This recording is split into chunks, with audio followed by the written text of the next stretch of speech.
세상에서 가장 참기 어려운 괴로움은 아마도 고독일 것입니다. 고독 중에서도 버려진 자의 고독은 참을 수 없는 괴로움입니다. 그래서 이 참을 수 없는 버려진 자의 고독 속에서 나를 알아주는 그 누구를 만난다면 그 사람이 바로 나의 구주가 될 것입니다. 그래서 우리가 가끔 요양원에 가서 어떤 분을 만나서 얘기하다가 옆에 분 물끄러미 쳐다봐요. 다 찾아오는데 자기는 찾아오는 사람이 없어. 반갑게 인사라도 한번 하면 그렇게 좋아할 수가 없어요. 한 철학자는 말하기를 사람은 던져진 생을 산다 그랬습니다. 인간은 본래적으로 고독 속에 던져진 생을 산다는 말입니다. 고독 그 자체가 실존이기 때문에 이 실존에서 결코 벗어나려고 반항하지 말라는 거예요. 그대로 고독 속에 순종한 사는 것이 그 고독을 해결하는 길이라고 역선적인 해결을 말하고 있습니다. 어찌 보면 고독하게 태어나서 고독하게 홀로 죽는 그게 요즘 실감나는 그런 시대를 살고 있지 않습니까? 그러나 인간은 결코 고독할 수 없는 존재고 고독해서는 안 되는 존재입니다. 오히려 인간은 세상 속에 존재하는 순간부터 사회 속에서 사회성을 가지고 사회적 관계 속에서 태어나는 거예요. 그래서 이웃관계와 가정관계가 깨어짐으로 인간은 큰 고통에 빠지게 됩니다. 현대의 고민이 여기 있습니다. 인구는 80억을 헤아릴 정도로 많지만 그와 반비례해서 이웃관계의 거리는 점점 멀어지고 심지어는 가정관계마저 심해져가는 그런 실정입니다. 제가 하루에 한 번 정도는요, 그 현대 아울렛을 걸어갑니다. 일부러 걷는 운동을 하려고 걸어가고, 이제 제 목표는 한 10번 정도를 왔다 갔다 하는 것이 제 목표인데, 그 사람들이 꽤 많아요. 그렇게 많은데도 아는 사람은 없어요. 점점 더 할 거죠. 이 작은 나의 마음 하나를 둘 곳이 없는 적막한 세상, 고독합니다. 사람은 많은데 불구하고 더 깊은 고독을 느끼게 되는 것이 오늘날의 인간 형편입니다. 이 사회학자들은 현대 도시의 문명 속에서 세 가지 단절이 이루어졌다 말합니다. 첫 번째는 인간과 자연의 단절이라 했어요. 요즘은 중국에서 날아오는 미세먼지 때문에 난리가 아닙니다. 자연재해 때문에 얼마나 사람들이 고통을 당해요. 인간과 자연의 단절. 자연이 인간에게 도움을 주는 것이 아니라 해를 주고 있습니다. 두 번째는 인간과 인간의 단절입니다. 옛날에는 의리라는 말을 많이 했지만 요즘은 많은 공동체는 있습니다. 많은 모임이 있지만 그 모임 속에서 의리를 지키는 사람이 그렇게 많지는 않아요. 목사님들도 모여서 그런 얘기할 때, 리더십에 대한 얘기를 할 때 인간의 의리가 없는 그런 시대를 우리가 살고 있다. 물론 문화 자체가 아파트 문화가 문을 꽉 닫고 들어가면 끝이지만 인간의 단절.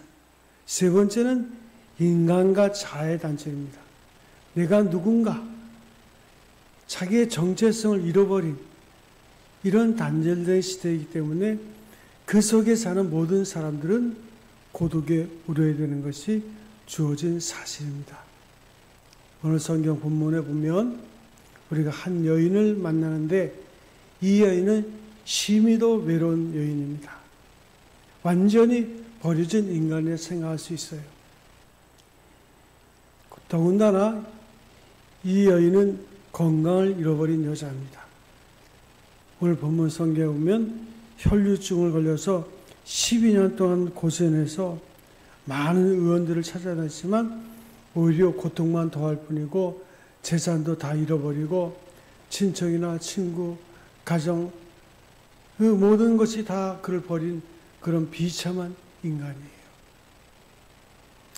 우리가 고생해서 아이를 키웁니다.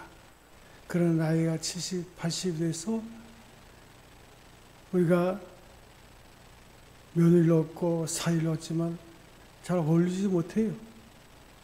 그러다 혼자 있게 되는 그런 경우를 볼 때 우리는 늘 고독 속에서 소외된 삶을 살 수밖에 없는, 그게 익숙한 그런 사회입니다.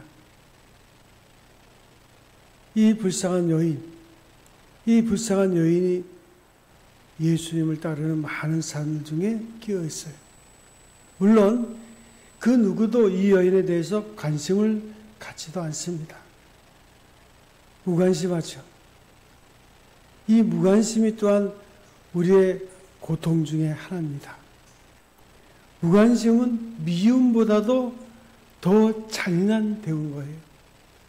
사랑을 못하겠거든 미워라도 해야 되면 돌이켜 무관심한다. 이것은 참을 수 없는 고통이 되는 거예요. 이 여인은 군중의 관심성에서 완전히 버려진 인간입니다.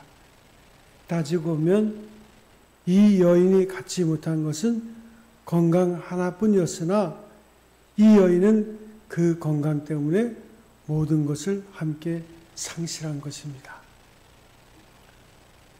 사람들이 그를 버렸고 세상이 그를 버렸습니다. 더 나아가서는 자기 자신이 자신을 버린 거예요. 여자로서 가장 아름다운 생애를 보낼 수 있었는데 그 나이에 12년이란 세월을 병으로 고생했으니 문제는 버려졌다는 괴로움에 지쳐서 절망한 것이라 보여집니다. 여인이라면 누구나 사랑받기 원하고 아름답게 자기를 보여주기 원합니다. 많은 사람들의 귀여움받고 사랑받고 관심의 대상이 되고 그런 싫은 마음이 자연스레 있는 거예요. 그런데 이 여인은 그럴 수 없는 특수한 사정이 있었어요. 특별히 이 여인은 병을 앓게 되고 중동 지역에서는 물이 매주 귀중한데 마실 물마저 없는 그 형편에 목욕 같은 것은 상상할 수 없는 그런 몸을 지내고 있습니다. 더군다나 그때 당시에는 옷 하나가 아주 갑옷처럼 비쌌는데 옷 하나로 몇 년을 지내야 되는 이 혈류증 여인, 목욕도 하지 못하고 옷 하나로 몇 년을 지내는 그 혈류증 여인의 형편은 이루 말할 수 없어요. 그의 몸에서 냄새가 납니다.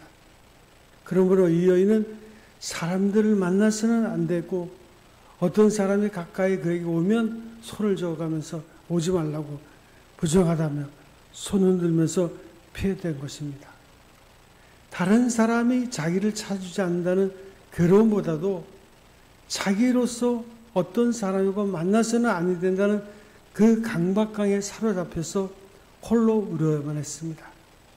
그뿐 아니라 좀 더 중요한 사실은 하나님께 예배하는 성전에도 그는 들어갈 수가 없었어요. 민수기 15장과 신명기 22장에 보면 이 여인이 앓고 있는 부인병은 부정한 전염병으로서 병중에 사람들은 결코 그와 같은 병을 가진 사람은 성전에 들일 수가 없었습니다. 그렇다면 이 여인은 하나님까지 버림을 받은 그런 처지에 있었던 거예요. 하나님께로부터 버림받았다면, 하나님께 나아가는 예배는 자가 빼앗겼다면 이 사람의 처절한 처지는 그 누구도 유로할 수 없는 비참하고 절망적인 사정이 아닐 수 없습니다. 제가 목회를 하다 보면 그런 경우를 만나죠. 어떤 분을 신방하면 그분의 소원이 뭐냐면 몸이 자유롭지 못하니까 걷지도 못하고 누워만 있으니까 목사님, 내가 병이 좀 나아서 한 번만이라도 교회 나가서 예배 드렸으면 소원이 없겠다고 그런 말을 하는 분도 있어요. 그러나 그런 말 하다가 결국은 생을 마감하는 분들이 많이 있습니다. 아무튼 좀 더 깊이 생각해 보면 이 여인의 그 실정은 다른 어떤 사람의 처지에도 비교할 수 없는 아주 불쌍한 형편입니다. 그리고 이 여인이 가지고 있는 병은 부끄러운 병이에요. 질병이라고 다 괴로운 것은 아니지만 이 병은 결코 자랑스러운 병이 아니에요. 영광스러운 그런 고통이 아닙니다. 부끄러움입니다. 이 부끄러운 고통은 육적인 고통과 정신적인 고통을 경험한 것에 견딜 수가 없는 괴로움이 되는 거예요. 이 여인은 병으로 인해 고통 중이면서도 자신이 어떤 병을 앓고 있다는 그 사실을 누구에게도 자유스럽게 말할 수 없는 그런 처지입니다. 부끄러운 병이에요. 밖으로 나타날 수 없는 병이에요. 속으로 파고드는 병이기 때문에 겉은 멀쩡하지만 외형으로는 약해 보이면 일단 증상이 없는 것처럼 보이지만 속으로 썩어 들어가는 그런 병입니다. 아주 무서운 병이에요. 그 누구에게도 말할 수도 없는 깊이 묻혀있는 병. 이 병이 두렵고 심각한 병이에요. 그런데 이 불쌍한 여인이 예수님께로 왔습니다. 많은 사람들이 이야기를 듣고 예수님의 소문을 듣고 그 군중 속에 끼어들어서 울먹이는 마음으로 예수님 가까이 다가왔는데 예수님께 할 말이 없어요. 다른 사람은 고함을 치면서 자기 예를 들면 소경도 나는 소경입니다. 눈을 뜨게 해주세요. 운동병입니다. 나를 고쳐주세요. 이렇게 외칠 수 있지만 이 여인은 예수님 가까이 왔으면서도 입을 열어서 자기가 어떤 병을 앓고 있으니 고쳐달라고 말할 수가 없어요. 너무나 부끄러운 병을 가지고 있었기 때문입니다. 그러게 남이 나를 버린 것은 물론이거니와 이제는 내가 나를 버렸습니다. 나는 완전히 버렸습니다. 모든 사람 앞에 무관심한 존재. 그러나 이것은 오히려 그에게 자연스러운 거예요. 자, 이 여인이 군중 속으로 들어왔습니다. 성경에 보면 가인은 돈성을 죽이고 고독해합니다. 다윗은 죄를 범하고 고독해해요. 사울왕은 살인에 가득 차 있을 때 고독해합니다. 헤롯왕은 헤롯 세례요한을 죽이고 고독합니다. 양심이 저를 심판하기에 늘상 고독해할 수밖에 없었어요. 이제 이 여인은 예수님께 나오지만 이 불행 속에서 한 가닥 희망을 가지고 나옵니다. 내가 말은 하지 않아도 예수님만은 내 사정을 아실 거야. 내가 말을 안 해도 예수님은 메시아이기 때문에 나를 아실 거야. 그분에게만은 가능해. 그에게는 지혜가 있고 그에게는 능력이 있고 그에게는 지식이 있고 그에게는 사랑이 있다고 유일하게 믿고 말할 수 없는 신앙 고백과 함께 나옵니다. 그리고 마음속으로 생각하기를 내가 예수님의 옷자락을 만지기만 하면 내가 나을 수 있을 거야. 그는 예수님을 만날 수가 없었어요. 왜 손으로 예수님의 옷자락을 만졌다는 겁니까? 만일에 다른 사람들 같으면 내 눈을 뜨게 해주세요. 내 몸을 고쳐주세요. 내 다리를 고쳐주세요. 내 손에 손을 얹고 안수기도 해주세요. 할 수 있지만 이 여자는 도대체 내가 이 부끄러운 병을 어떻게 말할 수 있나. 그 마음뿌리. 말 없는 사랑을 원할 뿐입니다. 어디가 아프냐? 무슨 문제를 가지냐 물을 때 대답을 할 수 없는 여인이에요. 이런 고독한 마음, 이런 절박한 마음으로 그녀는 끝까지 예수님을 따릅니다. 그래서 마지막으로 생각한 방도 그것은 예수님의 옷자락을 만지는 거예요. 유일한 방법이에요. 그 나름의 침묵 속에서 이루어지는 비밀한 경배입니다. 말 없는 예배, 말 없는 고백이에요. 이제 그가 취할 최선의 방법은 뒤로 와서 예수님의 옷자락을 만지는 일이에요. 이게 경건입니다. 여러분, 경건의 근본 정신은 인자가 무엇이간데 나 같은 죄인이 어떻게 예배를 할 수 있나? 나 같은 죄인이 어떻게 이 자리에 앉아 있을 수 있나? 이런 마음으로 예배할 때 우리는 진정한 경건에 빠져가는 거예요. 저는 가끔 그 유명한 가수들, 뭐 남진 같은 가수, 나이가 벌써 80대 아닙니까? 그 유명한 가수가 뭐 결혼 몇 번 하고 그렇게 바람도 많이 피우고 그 여자가 그가 명예 장로가 되고 어느 교회 그 자리에 앉아 있는 것을 카메라로 비춰주는 거 봅니다. 진지하게 예배를 드려요. 장난스럽게 예배 드리잖아요.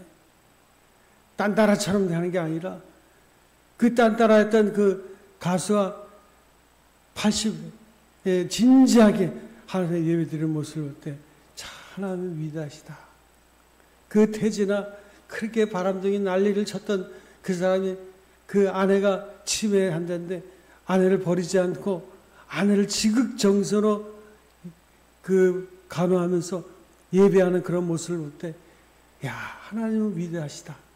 저런 사람을 저렇게 변화시켜서 그렇게 예배 자리에 진지하게 앉아서 예배하는 그 모습을 볼 때 사람들이 감동을 받는 거예요. 하나님의 높으심을 알고 자기의 낮음을 발견하고 그 하나님께서 나를 어떻게 사랑하신가, 나를 만나주심에 감각하여 반세되는 그 간증은 내가 무엇이간데 그 말 속에 있다고 봅니다. 내가 무엇이간데 이 자리에 감히 하나님 앞에 앉아서 하나님의 말씀을 듣는가. 경건은 일생에 처음같이 그리고 생에 있어서 마지막에 것처럼 마음을 정비하는 것, 그것이 참된 경건입니다. 오늘 여러분들이 이 시간 예배당에 나와서 예배의 자리에 앉아서 경건한 마음으로 예배하지 않습니까? 바깥에서는 별짓 다 해서 하나님 앞에 내가 나왔다는 이 마음, 내가 하나님 앞에 나올 자격이 없죠. 자격을 따진다면 문 좀 박댑니다. 그러나 하나님은 나를 사랑하셔서 부르시고 내가 입술을 열어 말하지 않아도 내 마음을 아시는 주님, 그 앞에 내가 예배하는 것, 그게 바로 예배의 자리예요. 그래서 오늘날 오히려 오랫동안 신앙생활한 교인들에게 경건이 없는 것을 간간히 보고 유감스럽게 생각합니다. 처음에는 하나님을 두려워하는 마음이 있었겠죠. 그러나 차차 연륜이 쌓이며 반복되는 경험 속에서 습관화되고 타성해져서 마침내 경건에 대해서 불감증 환자들이 되어버리고 말았다, 그 말이에요. 이 여인은 참으로 경건한 중에 그리스도인의 옷자락을 만집니다. 이때 예수님께서는 사실상 회당장 야이로의 집으로 빨리 가야 돼요. 그의 딸이 병들어 죽게 되었다는 말을 듣고 급히 가시던 길인데 그것을 불구하고 그 걸음을 멈추시고 이 여인을 똑바로 쳐다봅니다. 내게 손을 댄 자가 있도다. 그랬더니 이 말씀을 들은 베드로가 짜증을 내면서 아이고 예수님, 이 많은 사람들이 예수님을 따르다 이렇게 저렇게 밀다 보니까 누가 뭐 예수님 옷자락 만졌겠죠. 그러나 예수님은 이 여인이 옷자락을 만진 그 마음을 이미 알고 계셔요. 그래서 그 여인에게 간증을 시킵니다. 네가 어떻게 이 내 옷자락을 만졌느냐. 그랬더니 그 여인은 처음으로 예수 앞에 입을 열었어. 자신이 지금같이 지내온 모든 이야기를 순식간에 다 하는 거예요. 이제 나는 소망이 없었습니다마는 내가 예수님에 대한 소문을 듣고 내가 말은 못했지만 예수님의 옷자락이라도 만지면 나을 것이란 믿음이 있어서 만졌습니다.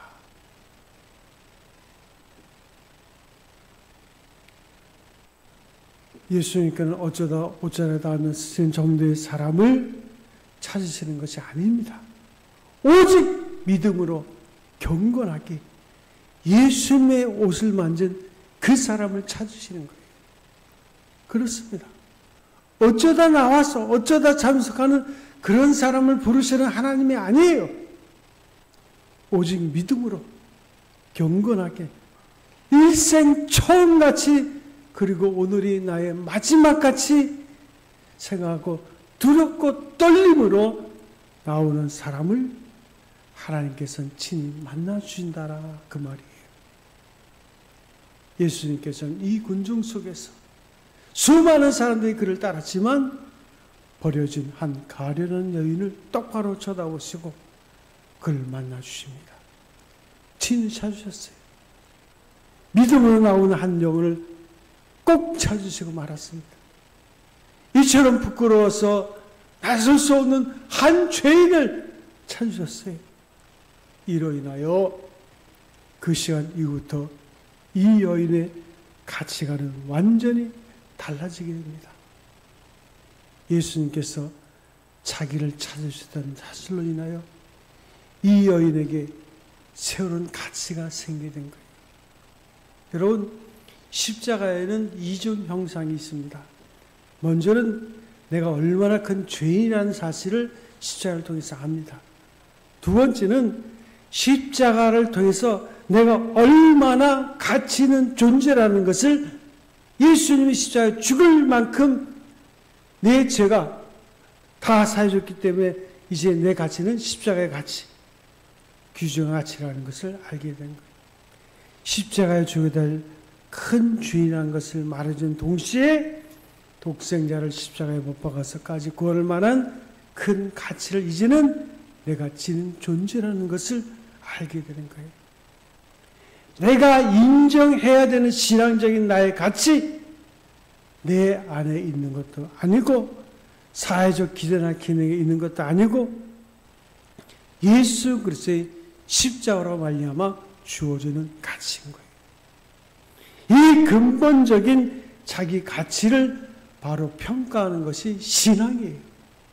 누가 뭐래도 나는 십자가의 가치입니다. 아직도 내 잘못된 버릇이 있고 잘못된 습관이 있고 잘못된 언어 생활이 있다 할지라도 이제 나는 십자가의 가치입니다. 속지 마세요. 내 자신에게도 속지 말고 다른 사람이 나를 어떻게 평가하든지 거기에 속지 마세요. 예수님이 나를 십자가의 가치로 평가하셨어요. 이 여인은 그리스도께서 자기를 부르시고 찾아주시고 만나주셨다는 사실이 너무나 감격해서 그에게 감추었던 병이 된 모든 사실을 그대로 직구하게 됩니다. 사람에게 말하는 게 아니에요. 저는 어떤 분이 찾아와서 자기 잘못을, 죄를 말하려고 할 때 그런 얘기합니다. 저는 듣고 싶지 않습니다. 기도하면서 주님께 말하세요. 제가 들으면 소문내요. 주님께 말하세요. 그러면 주님은 소문내지 않고 문제를 해결해 주셔요. 너무나 감사하고 감격했어. 자기의 감췄던 병에 대한 모든 사실을 그대로 직구했어요. 자기를 그대로 바쳤어요. 이제는 부끄러움이나 두려움도 없습니다. 오히려 자랑스러워요. 이것이 그리스도의 진실이고 그 진실이 주는 용기예요. 이것을 막으면 어떤 장애물도 없는 거예요. 예수께서 말씀하십니다.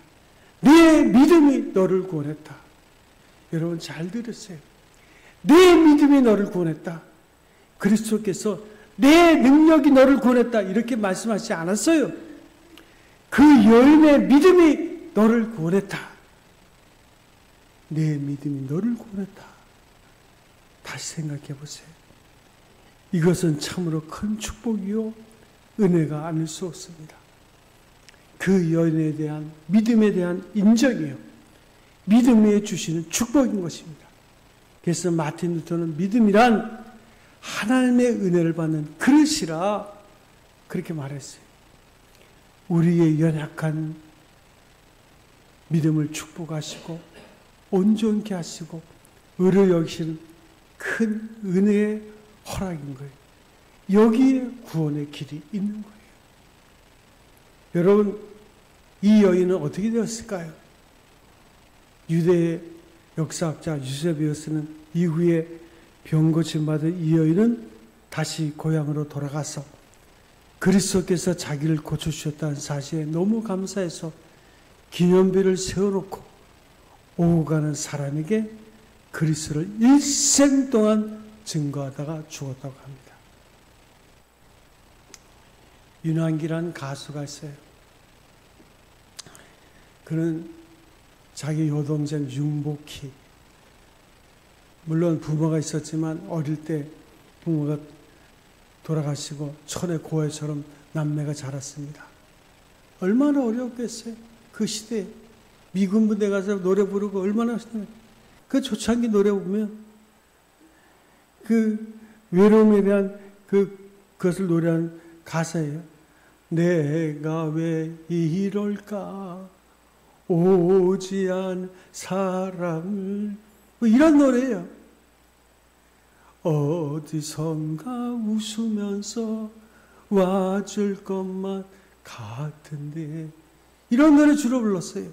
그런데 그 예수를 만났어요. 그럼 46세 신학을 공부하고 이제 그의 생이 바뀌었어요. 예수를 만난 후에 부른 노래에 보면 나는 행복합니다. 난 행복합니다. 난 행복합니다. 난 행복합니다. 정말 정말 행복합니다. 생이 바뀐 거예요. 그런데 제가 요즘 매일 이제 4시 반에 일어나는데 새벽 기도 준비하냐고. 어떤 때 4시 반에 일어나가지고 케이블 TV를 이렇게 딱 틀 때가 있어요. 기독교 방송. 보니까 그 내 영혼의 찬양이라고 나오더라고. 그 80이 넘은 윤환기, 지금은 목사가 됐죠. 그 은퇴를 했습니다만은 그 종합예술신학교 총장이에요. 명예총장이에요. 그 내 영혼의 찬양. 자기 팀 데리고 나와서 찬양을 하더라고요. 그 찬양의 가사가예요. 주님과 같이 내 마음 만지는 분은 없네. 오랜 세월 찾아 난 알았네. 내겐 주밖에 없네. 이제는 내가 그리스도 예수를 만나고 행복하고 내가 하나님의 성전이 되어서 고통당하는 자들에게 치유의 찬양의 노래를 부르더라고요. 그 80이 된 할아버지죠. 근데 멋있게 차려입고 나와서 그 팀들과 함께 주님과 같이 내 마음 만지는 분은 없네. 그 찬양을 부르는데 얼마나 경건하게 눈을 지그시 감고 부르는지. 그 옛날에 그냥 반짝이는 옷 부르면서 그런 틀려요. 예수 만나면 이렇게 달라지는 거예요. 행복해지는 거예요. 그리고 그 행복이 나의 행복으로 끝난 것이 아니라 다른 사람들에게 치유의 찬양을 부르게 되는 거예요.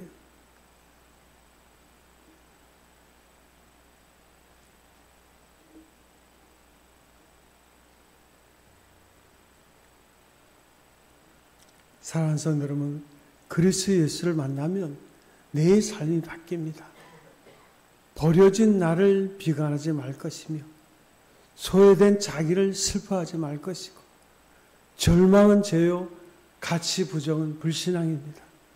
오직 믿음으로 그리스도를 나을 때 그로부터 새롭고 가장 귀한 생을 부여받게 되는 것이고 그에게 자신을 온전히 드림으로 영원의 영광의 생명으로 우리를 인도하시는데 이제는 내가 그리스도 예수를 믿음으로 내가 어때요?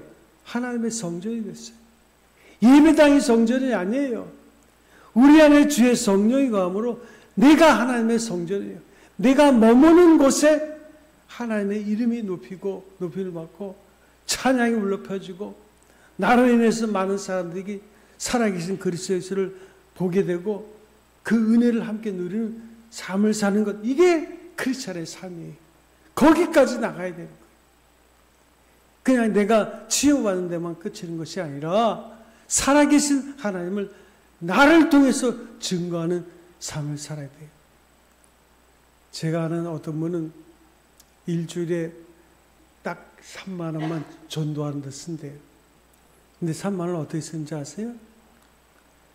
10,000원짜리 커피 티켓을 사가지고 봉투에다 넣어가지고 잘 포장해서 만나는 사람한테 주면서 이 커피 10,000원짜리 커피 마시고 교회 나가라. 그 사람들이 감동을 받는데요.